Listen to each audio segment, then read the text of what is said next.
എൻ്റെ ജീവിതം ആരുടെയും നാശത്തിന് കാരണമാകരുത്. നമ്മുടെ ജീവിതത്തിൽ പ്രാവർത്തികമാക്കേണ്ട, ജീവിതത്തിൽ എഴുതി വയ്ക്കേണ്ട, ഹൃദയത്തിലുണ്ടാകേണ്ട ഏറ്റവും പ്രധാനപ്പെട്ട കാര്യം, ഞാൻ കാരണം ആരുടെ കണ്ണുനീര് വീഴരുത്, ആരും നശിക്കരുത്. ഹെരോദേസിന്റെ ഒരു ദുഷ്ടത കാരണം എത്രയോ കുഞ്ഞുമക്കളാണ് മരണപ്പെട്ടത്. ഒരു ചെറിയ ദുഷ്ടതയാണ്, ഒരു വാശിയാണ്, ഒരു സ്വാർത്ഥതയാണ്. എൻ്റെ കൂടെ അധികാരമുണ്ട്, അതുപോലെ തന്നെ എനിക്ക് സ്ഥാനമാനങ്ങളുണ്ട്, ഞാൻ വലിയവനാണ് എന്ന് ചിന്തക്ക് വരുമ്പോൾ, അല്ലെങ്കിൽ ഉള്ളിൽ സ്വാർത്ഥതകൾ കയറി വരുമ്പോൾ, എൻ്റെ കൂടെയുള്ളവരെ നശിപ്പിക്കുക അല്ലെങ്കിൽ അവരെ ഇല്ലാതാക്കുക എന്നൊരു ചിന്ത നമുക്കുണ്ട്.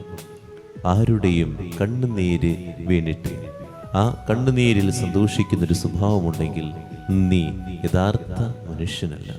ആരുടെയെങ്കിലും കണ്ണുനീരൊക്കെ വീണ് കാണുമ്പോൾ, ഒരു അലിവ് ഉള്ളിലുണ്ടാകുമ്പോഴാണ് നീ മനസ്സിലാകേണ്ടത് ആർദ്രതയുള്ള ഒരു മനുഷ്യനാണ് നീ എന്ന്.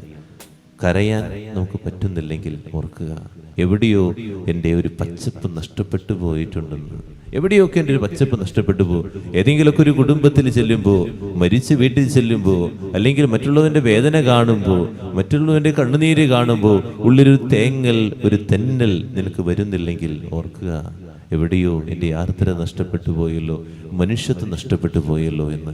അതുകൊണ്ട് ഈ ദിവസങ്ങളിൽ നമുക്ക് പ്രാർത്ഥിക്കാം, മനുഷ്യത്വമുള്ള വ്യക്തിയായിട്ട് മാറാൻ, ഉള്ളിലെ ദുഷ്ടതകൾ എടുത്തു മാറ്റാൻ പ്രാർത്ഥിക്കാം.